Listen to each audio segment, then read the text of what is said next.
Սերժ Սարգսյանը մեղադրվում է առանձնապես խոշոր չափով կաշառք ստանալու մեջ։ Երրորդ նախագահի նկատմամբ նոյեմբերի 5-ին հանրային քրեական հետապնդում է հարուցվել։ Factor TV-ին հայտնել են գլխավոր դատախազությունից։ Սարգսյանին առնչվող այս գործը 2019 թվականից է քննվում։ Սերժ Սարգսյանի պաշտպան Ամրամ Մակինյանը մինչև նրան մեղադրանք առաջադրելը հայտնել էր, որ այն բանից հետո, երբ հակակոռուպցիոն դատարանի դատավորները մերժել են Սարգսյանի նկատմամբ բացակայելու արգելք խափանման միջոց ընտրել, նրան կանչել են հակակոռուպցիոն կոմիտեի 2019 թվականից քննվող գործով։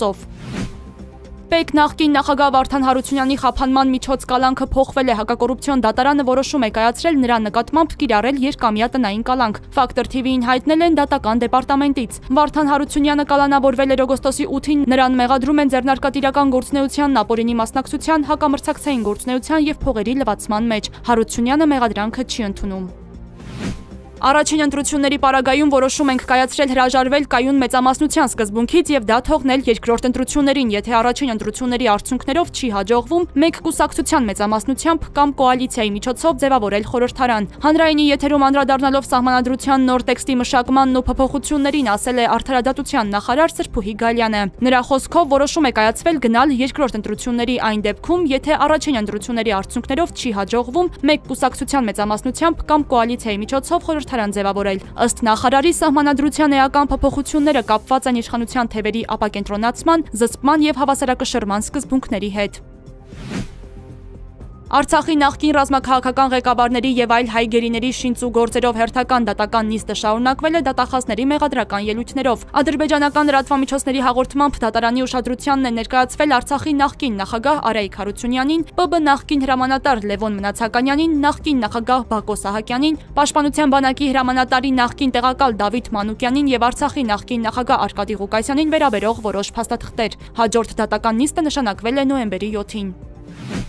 Գյումրիի քաղաքապետ Վարդան Ղուկասյանի առողջական վիճակը 3 կտրուկ վատացել է։ Նա Երևանի կենտրոն քրեակատարողական հիմնարկից տեղափոխվել է հիվանդանոց, հայտնել է փաստաբան Զարուհի Փոստանջյանը։ Գյումրիի քաղաքապետ Վարդան Ղուկասյանը կալանավորվել է 2 ամսով, առաջադրված մեղադրանքը Ղուկասյանը չի ընդունում։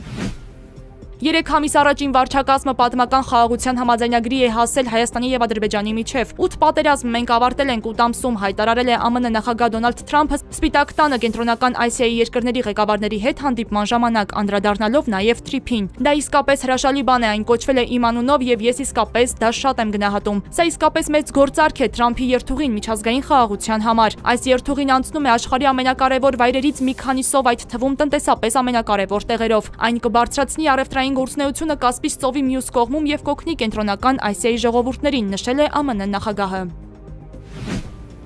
Դոնալդ Թրամփը հայտարարել է ռուս-ուկրաինական պատերազմի ավարտի ուղղությամբ նշանակալի առաջընթաց կա։ Նոյեմբերի 2-ին Թրամփը հաստատել էր, որ ԱՄՆ-ն չի դիտարկում Ուկրաինային մեծ հեռահարության Թոմահավք քրթիռներ մատակարարելու հարցը, որոնցով ուկրաինական զինուժը կկարողանա հարվածել Ռուսաստանի խորքերին։ Կոնֆերենցիաների լիգայի երրորդ տուրում Հայաստանի չեմպիոն Նոան Վազգեն Սարգսյանի անվան հանրապետական ստադիոնում ընդունեց Չեխիայի գավաթագիր Սիգմային ու պարտվեց 1-2 հաշվով։ Կոնֆերենցիաների լիգայի նախորդ 2 տուրերում Նոան 1-0 հաշվով հաղթել էր խորվարդական Ռիեկային և ոչ ոքի գրանցել ռումինական Ունիվերսիտատեա Կրայովայի հետ։ Նոյեմբերի 28-ին Հայաստանի չեմպիոնը կմրցի շոտլանդական Ամբերդինիի, դեկտեմբերի 11-ին լեհական Լեգիայի, իսկ դեկտեմբերի 19-ին Կիևի Դինամոյի հետ։